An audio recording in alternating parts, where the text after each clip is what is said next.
Alors bonjour mes chers élèves, j'espère que vous allez bien. Nous allons procéder aujourd'hui à la révision des leçons que vous avez vues l'année dernière avec votre maîtresse dans le CE1. Ce sont les leçons de conjugaison. D'accord, on va commencer par le passé, présent, futur. Alors ce que vous connaissez et ce que la maîtresse vous a donné, c'est que le temps est divisé en 3 époques. D'accord?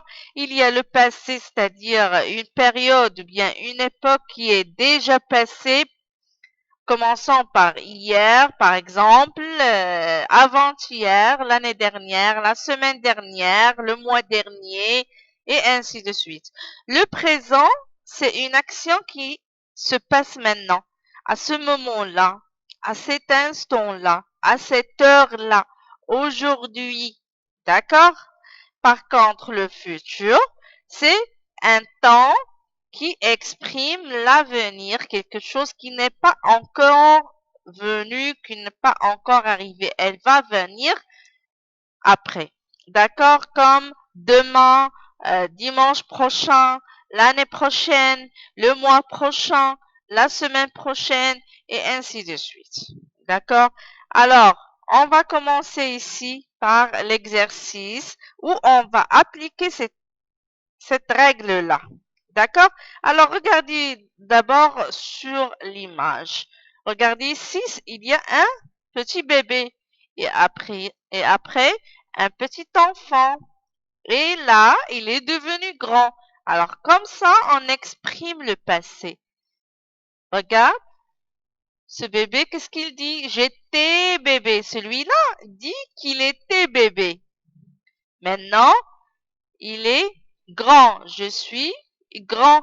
Et il va devenir grand. Alors, qu'est-ce qu'il va dire? Je serai une grande personne. D'accord? Alors, l'exercice indique si les phrases sont au présent, au passé ou au futur. Tu es allé chez tes grands-parents le week-end dernier. Le garçon prendra sa console de jeu la semaine prochaine. Aujourd'hui, il ne fait pas beau. Alors, indique si ces phrases sont au présent, au futur ou au passé. D'accord? Alors, et je passe à la deuxième leçon. Le verbe à l'infinitif. Alors, qu'est-ce que c'est qu'un verbe à l'infinitif? C'est comme cette règle a dit que le verbe à l'infinitif, c'est un verbe qui ne travaille pas. C'est-à-dire qu'il ne se conjugue pas. Il n'est pas conjugué ni au présent, ni au passé, ni au futur, ni à l'imparfait. Il est toujours invariable, toujours ER à la fin dans les verbes du premier groupe, bien sûr. Ir dans les verbes du deuxième groupe et dans les verbes du troisième groupe, il y a plusieurs formes. D'accord?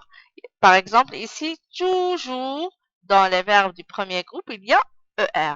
Par contre, dans les verbes du troisième groupe, quelque chose que vous allez voir dans le CE2, c'est que les verbes de troisième groupe changent de terminaison.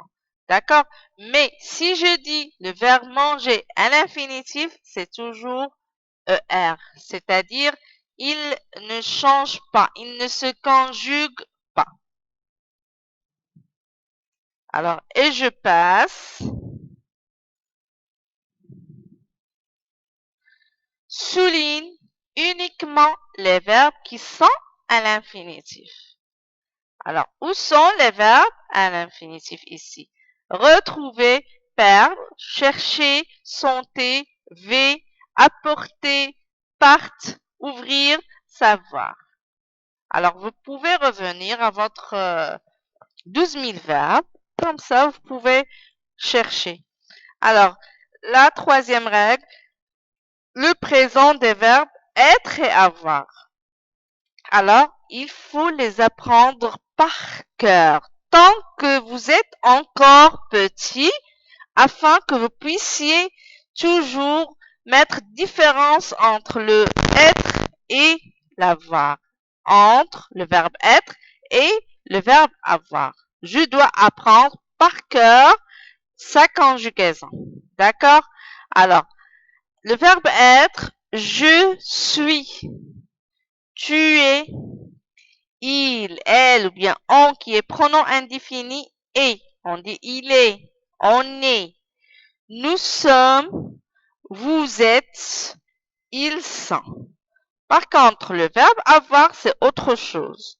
J'ai, tu as, il a, ou bien on a, nous avons, vous avez, ils ont, elles ont. D'accord? C'est quelque chose qu'on doit apprendre. C'est quelque chose qu'on doit apprendre. C'est pas quelque chose qui est très difficile à comprendre ou bien c'est très compliqué.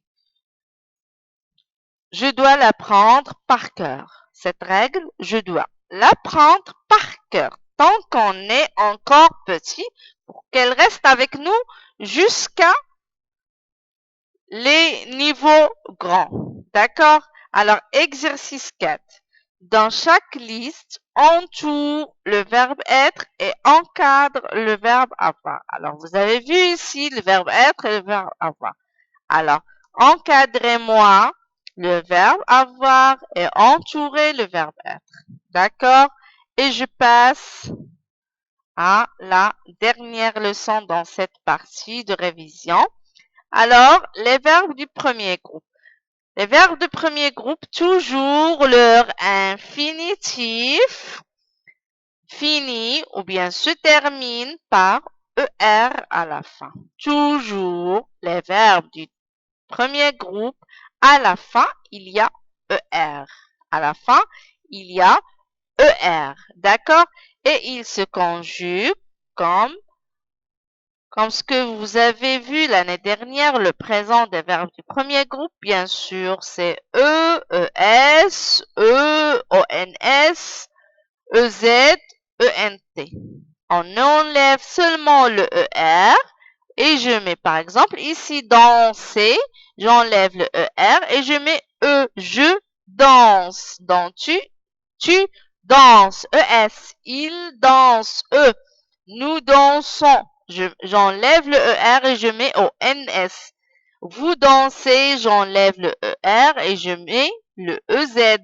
Il danse ou bien elle danse avec S, j'enlève le ER et je mets ENT. D'accord? Alors, il y a ici, par exemple, danser, marcher, écouter, manger, dessiner, jouer, chanter. Alors, l'exercice de l'application entoure uniquement les verbes du premier groupe. D'accord? Vous allez les entourer. Et dans la deuxième question, pour chaque liste, recopie uniquement les verbes du premier groupe. Alors, tu vas les recopier à côté. Alors, vous allez prendre, bien sûr, votre cahier de devoirs et vous allez faire les exercices. Allez, bonne chance mes élèves, au revoir. Et on se rencontre, Inch'Allah, dans la correction. Au revoir.